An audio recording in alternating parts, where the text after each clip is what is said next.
I believe it started when I was around 6 years old. My parents often had friends over in the house. I didn't know they were polyamorous OFC. One day I was outside playing, got hurt, and when I ran inside caught my parents making out with some random guy. They told me they have other adults that they love and it's a completely normal thing. Me being a child just accepted that. They gave up being secretive and their partners would constantly be around, even joining on outings. I remember that on my 10th birthday they invited 3 of their partners, one of who I'd never seen before. And for the rest of the day my parents just withdrew from my party and hung out with them. I never saw them doing anything explicit again, but they would kiss their partners, hug them, make flirty comments. Something that would be normal between parents but with many more people. Sometimes I came home from school and my parents were gone and there was some random adult in our house. Some of them seemed surprised that my parents even had a child. I always hated it, but since my parents had told me this was normal, I assumed many adults probably did similar things and that it's just an adult thing all kids hate. Later they had less partners and eventually seemed to stop. Not that I'd know for sure. I moved out with 17. I didn't think about it anymore. A year ago I started therapy, other reasons. As usual the topic of my upbringing came up and it brought back many feelings I wasn't aware of. I realized that although my parents were always good to me, I had never really felt close to any of them and still have a lot of resentment, that they made me feel like I had to compete for my parents' attention with random strangers. A while ago, I visited them and they told me they are going to take part in a documentary about polyamorous families, and that the producers would like to include interviews with the children. So they would love if I could agree and tell everyone that polyamory doesn't mess kids up. All my resentment bubbled up and I said that I cannot agree because I would not be able to say anything positive. My parents looked shocked. I had never brought this up before, and asked why, and I unloaded all that I always felt pushed aside. We barely had any family time without strangers intruding. It turned into an argument and I became loud and yelled that the truth is it did me up and they shouldn't have had a child. My mother cried and my father said I should probably leave. So I left and was shaken up for the rest of the week, but also felt regret because I've never made my mom cry before. Later my father sent me a message that was like, "We are sorry you feel that way. Can we have a calm discussion about this soon?" Even though I tried to, it's like I can't reply. This argument brought something very emotional up in me. Background about my sister. 2 years ago, my sister was killed in a car accident. She was riding with a friend to the mall, the friend's parent was driving, and teenage boy plowed through a red light while texting on his phone and hit the car my sister, Carrie, was in. Carrie was killed instantly and her friend, June, was in a coma for 3 weeks before her parents took her off life support. When Carrie passed I was devastated and angry and just not in a good place. Carrie and I had been extremely close. Despite a 7-year age gap between us, we enjoyed a lot of the same shows, we went to concerts together. We volunteered together, and I took it upon myself to guide Carrie like any big sister would do. Our parents were extremely busy with work most days and Carrie and I would often cook together and do crafts when we weren't too busy with school work. Carrie wanted to be a NICU nurse when she grew up and I helped her find a volunteer position at a local hospital to help get her gain some experience being around patients. In short, Carrie was my sister and best friend, and when she passed, I was a mess. The last craft Carrie and I made together was a set of candles. We bought the wax at a local craft store and we both made each other a candle and decorated the jar it was in. That was the day before she was killed. At her funeral, Carrie was buried with the candle I made her. The candle Carrie made me sits on my desk next to my favorite picture of her and I together at the beach. Or it did, until last week. Background about my boyfriend. I met my boyfriend about 1.5 years ago, about 6 months after Carrie passed. I wasn't looking for a relationship, I was still grieving my sister's death. But Eugene came along and it was love at first sight. He was extremely supportive, let me cry on him when I needed to, didn't push me into getting over grieving or anything. He was extremely gentleman about everything and very, very patient. After 6 months of seeing each other pretty regularly, we made it official. Eugene came into my life at a very low point and he has always been very respectful of sentiments I keep from my sister. never asking me to take them down, always giving me space when I needed to cry. Eugene, along with most, if not all, of my friends and family know about Carrie's candle. There was a point after she died where I would take the candle with me everywhere out of fear that someone might light it, or steal it. Or who knows what. The point is, that candle was and still is a very important part of my life and something that my sister made for me and me alone. When Eugene and I moved in together about 4 months ago, I packed away most of the reminders of my sister and put out the candle and picture on my desk. I felt that this was a huge step because when I'd lived just by myself I had pictures everywhere and a few knickknacks laying around from my sister. I wanted to make Eugene and I's home our home with just a small part of my sister there. Eugene understood and was very supportive. Last week, we had a massive winter storm that knocked out power.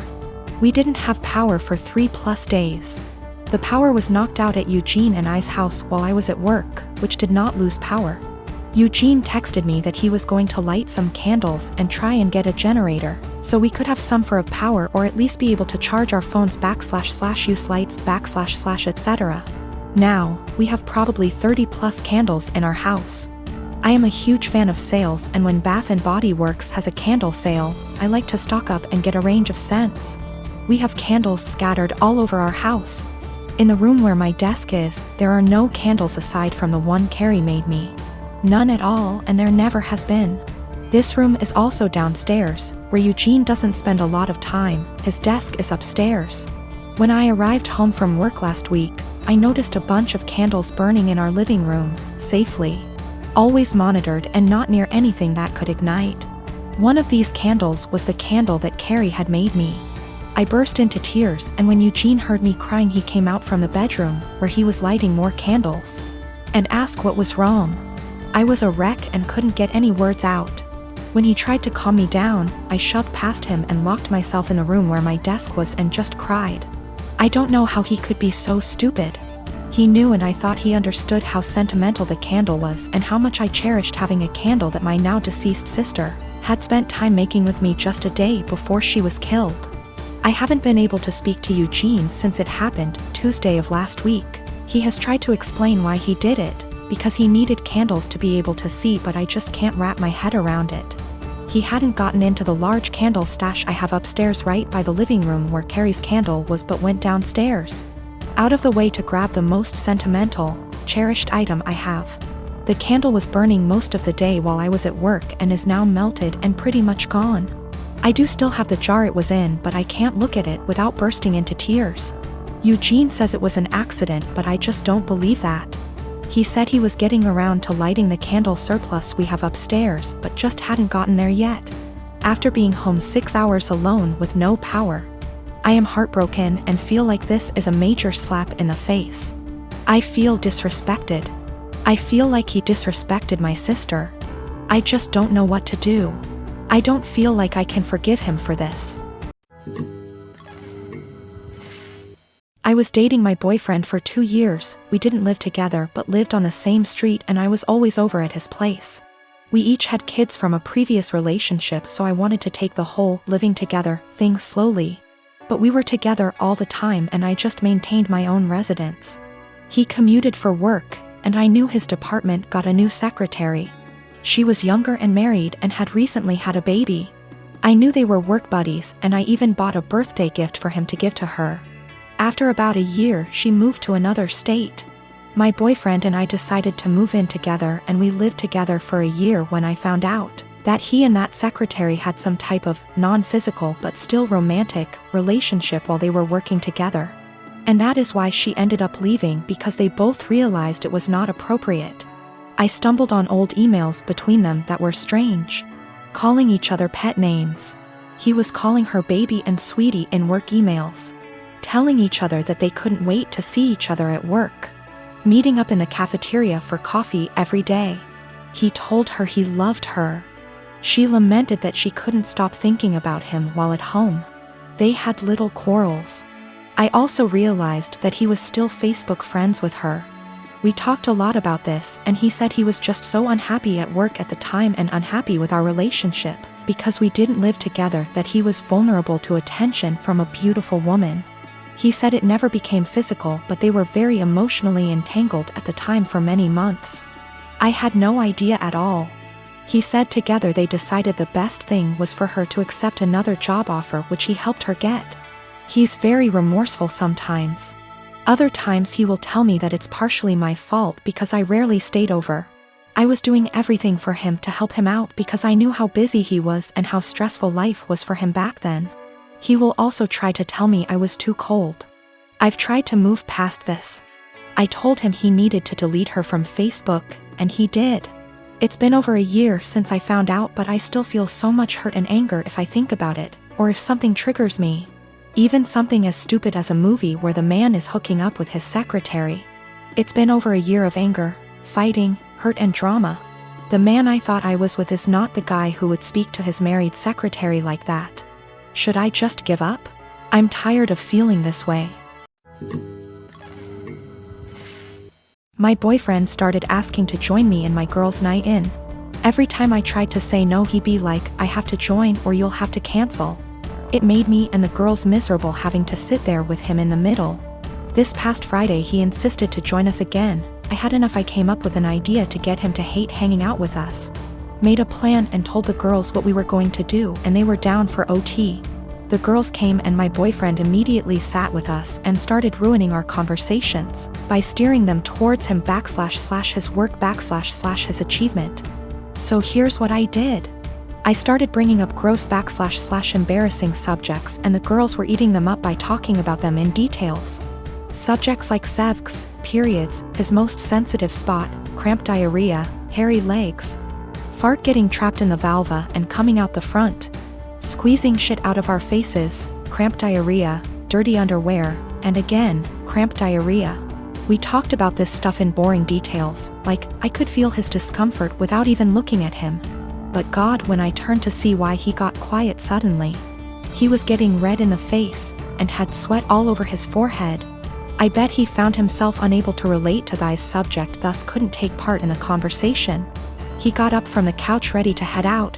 I looked at him and asked where he was going, and he was like, I just remembered that I have an important meeting with a guy in about 10 minutes and I have to go now. He rushed out telling us to have fun. The girls and I started laughing hysterically. He came home and berated me, saying I made him feel uncomfortable / sick with the horrible subjects I kept bringing. I said, what you talking about? This is the typical stuff girls talk about all the time, but he insisted I made him upset and caused him to leave. He declined to speak to me and been quiet since then. This is his apartment. He tells me who is and isn't allowed to come, and I thought this was fine since it's his place. Though I help with the bills, but he makes so much more as the head of security in his company, so that's that.